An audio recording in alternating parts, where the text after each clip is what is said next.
नमस्कार बच्चों, मैं गोपाल केसरी। आज मैं तुम लोगों को समास के बारे में बताऊंगा। जैसा कि मैं पिछली कक्षा में समास के बारे में बताया, समास किसे कहते हैं, समास विग्रह क्या है, उसको अलग कैसे किया जाता है और उसके 6 भेद के बारे में मैंने बताया था। तो 6 भेद में मैंने एक फॉर्मूला बताया था कि फॉर्मूला के अनुसार आप लोग पहचान पाएंगे कि 6 भेद कौन कौन से हैं।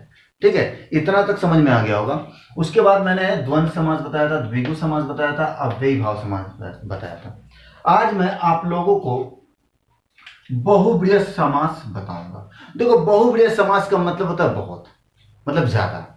ठीक है, इसमें भी समास के अनुसार ही 2 पद होते हैं।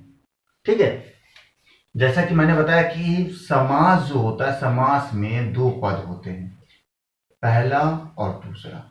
ठीक है, तो किसी समास में पहला पद प्रधान होता है, किसी में दूसरा पद प्रधान होता है, लेकिन इस समास में, बहुब्रीहि समास में, इन दोनों पदों में से कोई भी पद जो है प्रधान नहीं होता है, वो किसी तीसरे पद को प्रधानता देता है। अर्थात मैं बता दूं, समझ में आ जाएगा।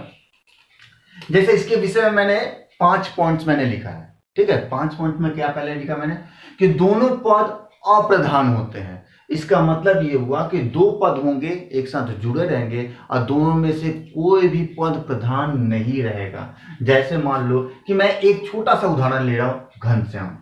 आप देख पा रहे होंगे घनश्याम, ये तो पहला है घन और श्याम, ये पहला पद और ये दूसरा पद। लेकिन इन दोनों पदों में किसी की भी विशेषता नहीं है। ये दोनों पद मिलकर किसी तीसरे पद की ओर संकेत करते हैं। अर्थात ये जो है किसकी ओर संकेत करते हैं? कृष्ण की ओर। तो ये जो तीसरा पद जो बताया जा रहा है, वही जो हो जाएगा बहुब्रीहि समास। और बता दो कि दोनों पद जो होते हैं अप्रधान होते हैं, कोई पद प्रधान नहीं होगा, पहला। दूसरा क्या आता है कि इसमें दोनों पद किसी संज्ञा के विशेषण होते हैं। अर्थात यहां पर घन श्याम, घन के समान श्याम, मतलब यहां पर संज्ञा की विशेषता बताई जा रही है। उसके बाद क्या आता है, तीसरा नंबर, अन्य पद के अर्थ की प्रधानता होती है। अन्य पद की मतलब मैंने बताया था कि घनश्याम का मतलब क्या होता है और किसकी ओर संकेत किया गया है, इसकी विशेषता को बताया जा रहा है। चौथा क्या आता है, दोनों पद मिलकर तीसरे पद के अर्थ को प्रकट करते हैं। जैसे मैंने बताया कि ये दोनों पद मिलकर एक हो गए, 1 और 2, दोनों पदों को मिलाकर जब तीसरा पद जो निर्माण होता है, वो तीसरा पद यही कहलाता है, मतलब इसकी ओर इंडिकेट करता है। उसके बाद क्या, 5वां नंबर क्या बताया जा रहा है, बहुत ही इंपॉर्टेंट है 5वां नंबर। 5वां नंबर में क्या बताया जा रहा है कि जब इसको तोड़ा जाता है, जैसे मान लो कि यहां पर टूटा हुआ है, एग्जाम्पल दिया हुआ है, इसके विग्रह के अंत में जैसे घनश्याम लिखा हुआ, घनश्याम घन के समान श्याम है जो, तो अंत में हम लोग क्या लिखते हैं, जो, जिसे, जिसको, जिससे, जिस पर, जिसका, जिसकी, जिसके आदि। अर्थात अंत में जो है हम ये सारे जो है शब्द जो है इस्तेमाल करते हैं। जैसे यहां पर घन के समान, घर के समान श्याम है जो कृष्ण।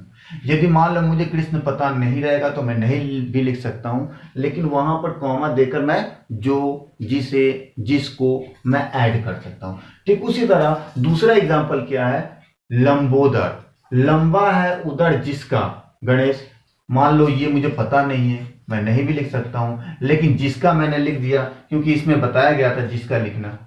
ठीक उसी तरह तीसरा नंबर, गंगाधर, गंगा को धारण करने वाला शिव।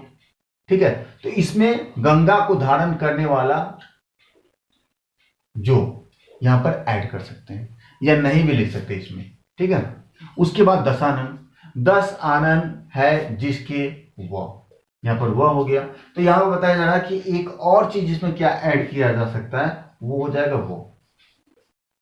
ठीक है, तो जो, जिसे, जिसको, जिससे, जिस पर, जिसका, जिसकी, जिसके, वो, ये सारे शब्दों में से कोई भी एक शब्द जो है किसी पर भी ऐड किया जा सकता है। और दूसरी बात क्या है कि पहचानने का नियम क्या होता है कि ये ज्यादातर देवी देवताओं के नाम को ही इंडिकेट करते हैं, बताते हैं।